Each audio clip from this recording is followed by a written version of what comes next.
वह कौन सा विद्वान है, वह कौन विद्वान है जो पहली बार हिंदी साहित्य के बारे में बताने का प्रयास किया है।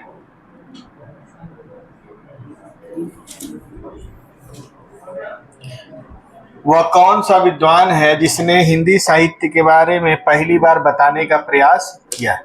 साहित्य का मतलब समझते हैं? हिंदी साहित्य का मतलब कितने लोग नहीं समझते? हिंदी साहित्य से मतलब है कि हिंदी में देखिए पद्य होता है, गद्य होता है, ठीक है। हिंदी का जो समय रहा है कब से कब तक रहा है, जैसे मान लीजिए आदिकाल है, भक्ति काल है, मध्यकाल जिसको भक्ति काल और रीतिकाल कहते हैं, रीतिकाल है, और आपका आधुनिक काल है। अब इस काल में कौन कौन से लेखक रहे हैं? आदिकाल में कौन से लेखक रहे हैं, भक्ति काल में कौन रहे हैं, रीतिकाल में कौन रहे हैं, और आधुनिक काल में कौन रहे हैं तो इन्होंने कैसी कैसी रचनाएं लिखी हैं। कुछ पद्य लिखे हैं लोग, कुछ गद्य लिखे हैं।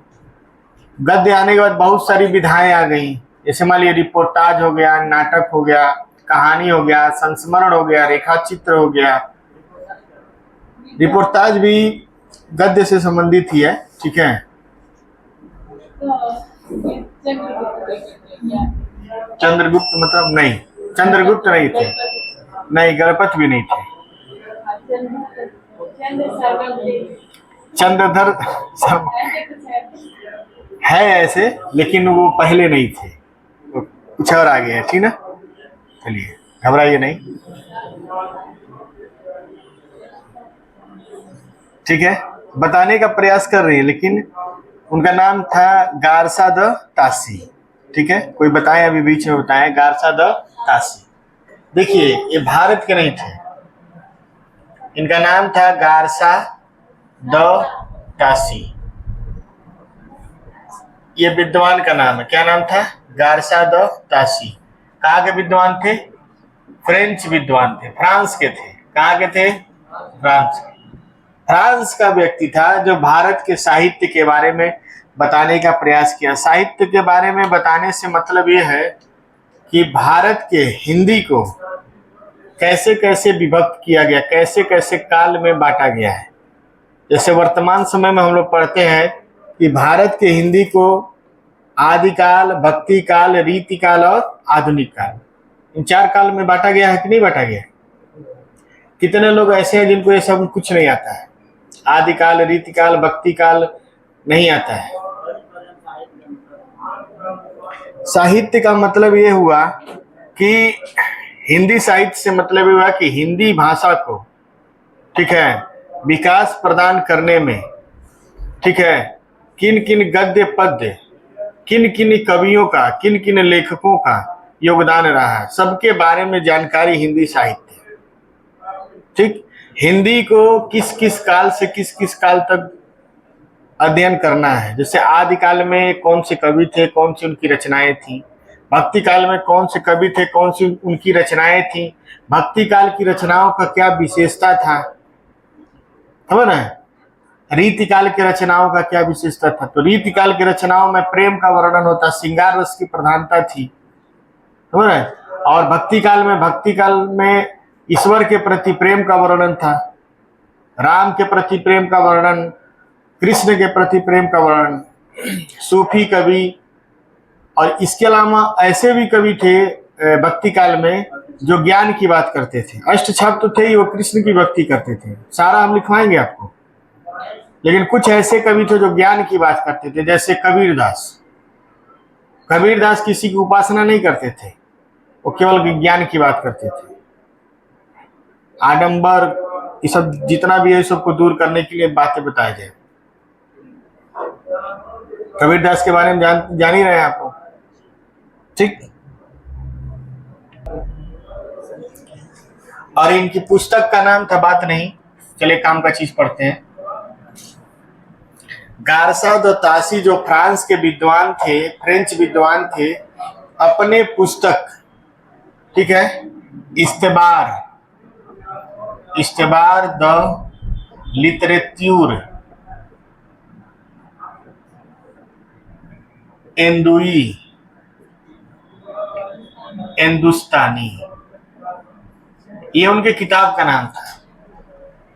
ठीक है, ह को ए बोलते थे लोग, अ बोलते थे। ठीक है, इस्तेबार द लिटरेच्यूर एंदुई हिंदुस्तानी नामक पुस्तक में गारसा द तासी जो है हिंदी साहित्य के बारे में थोड़ा सा बताए थे। ये पहला जो है सबूत मिलता है जो हिंदी साहित्य के बारे में बताया।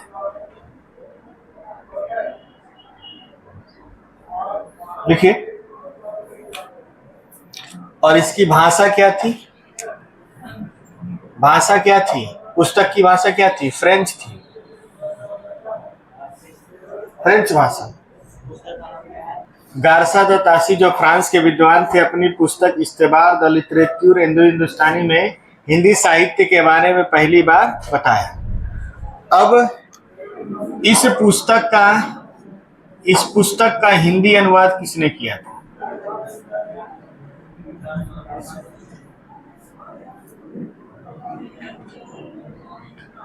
इस पुस्तक का हिंदी अनुवाद किसने किया? हिंदी में अनुवाद किसने किया? बताइए। लिखेंगे लक्ष्मी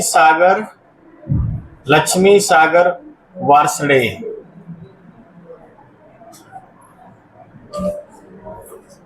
लक्ष्मी सागर वार्ष्णेय हिंदी साहित्य का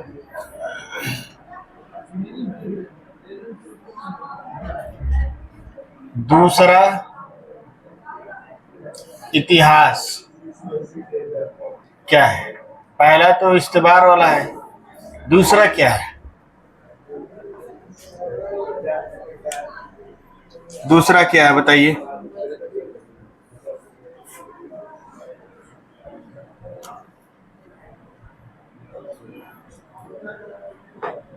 कि पुस्तक क्या है? दूसरे इतिहास की पुस्तक क्या है?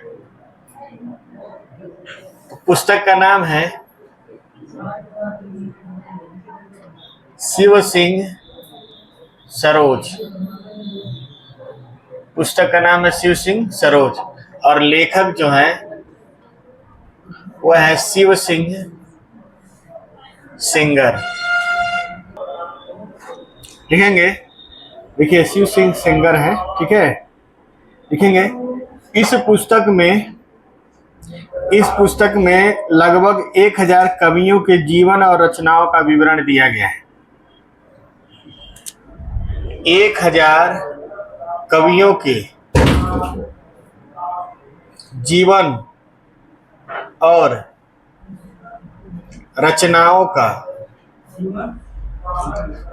और रचनाओं का विवरण दिया गया है।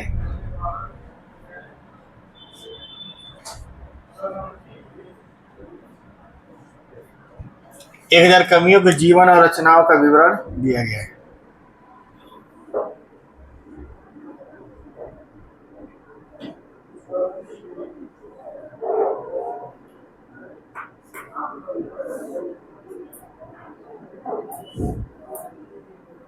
हो गया? सही है, शिव सिंह सेंगर ही है। अब लिखिए अगला। ये इसलिए लिखवा रहे हैं कि सारे प्रश्न पेपर में आ चुके हैं। ठीक है, लिखेंगे हिंदी साहित्य को पहली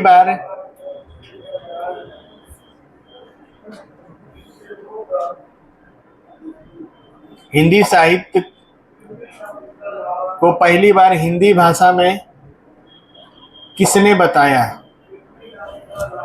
हिंदी साहित्य को पहली बार किस भाषा में? हिंदी भाषा।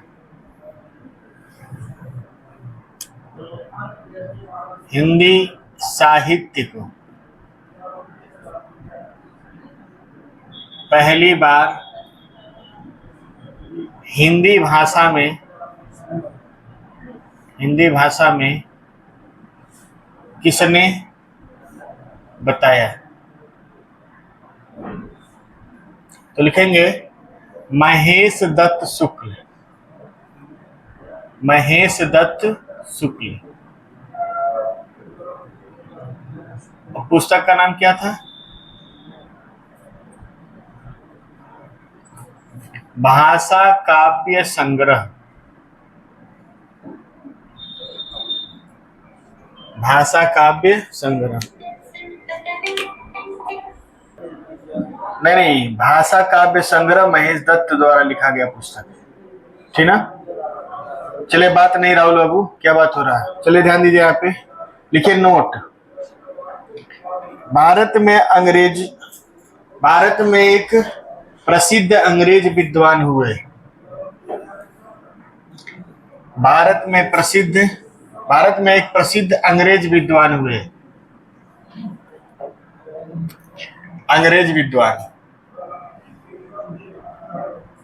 अंग्रेज विद्वान कौन थे? पीछे बात हो रहा है, आगे भी। Doctor George Grierson.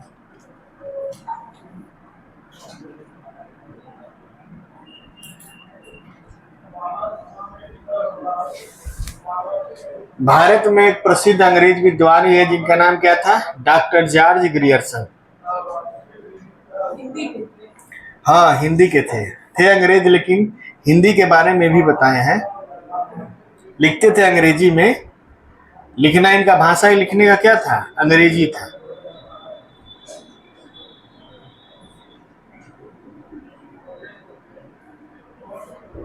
हो गया। इन्होंने हिंदी साहित्य के लिए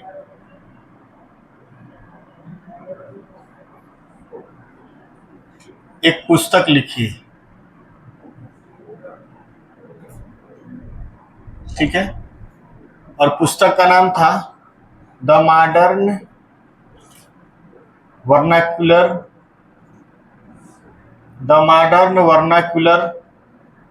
लिटरेचर ऑफ हिंदुस्तान।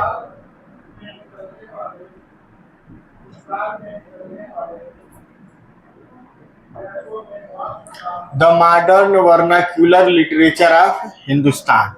कौन सी भाषा में लिखे थे? अंग्रेजी।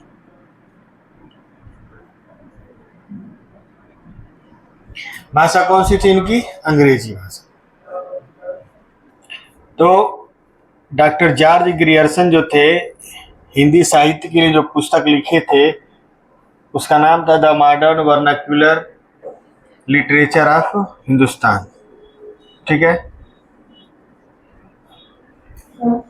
इसका हिंदी अनुवाद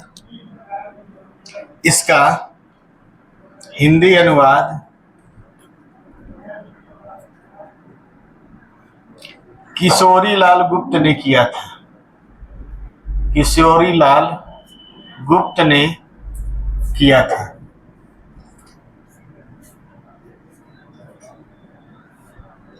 और नाम रखा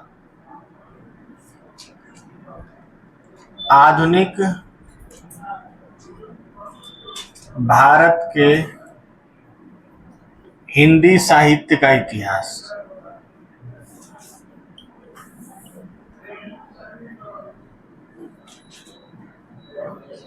आधुनिक भारत के हिंदी साहित्य का इतिहास लिखिए। इसका बड़ा जरूरत पड़ेगा भविष्य में, बहुत जरूरत पड़ेगा। अभी आपको बकवास लग रहा होगा क्योंकि अभी साहित्य के बारे में जीरो जानते हैं, लेकिन ये बहुत काम का चीज है। तो सबसे पहले गारसा द तासी बताए थे, उसके बाद शिव सिंह सरोज में शिव सिंह सेंगर बताए थे, 1000 कवियों का वर्णन किए। उसके बाद आपका जॉर्ज ग्रियर्सन बताए हिंदी साहित्य के बारे में कि कौन कौन कवि हुए, कौन कौन सी रचनाएं हुई।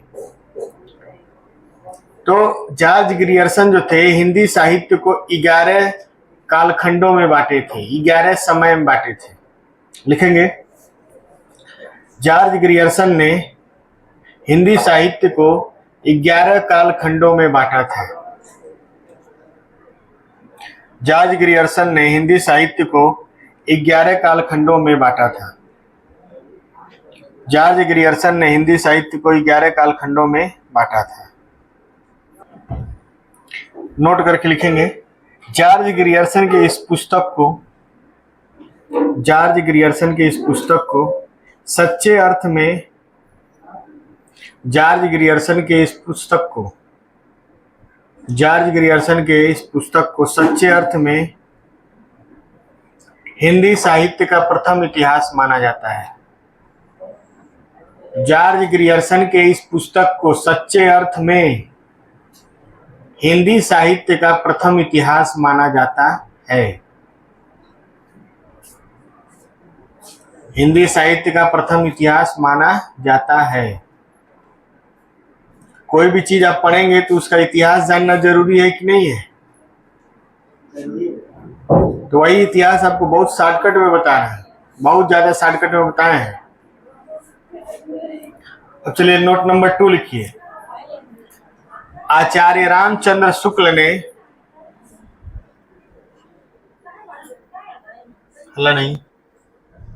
आचार्य रामचंद्र शुक्ल ने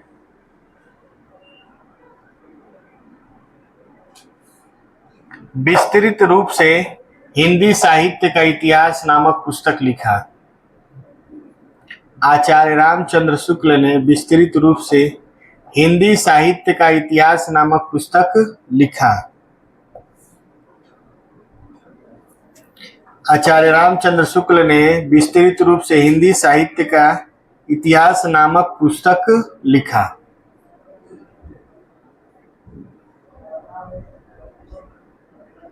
और काल का विभाजन किया।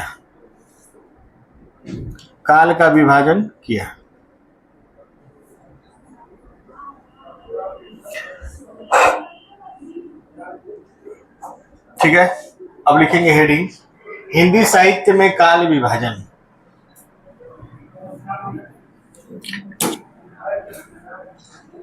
पता नहीं कैसे आप लोग हाई स्कूल इंटर पास हो गए।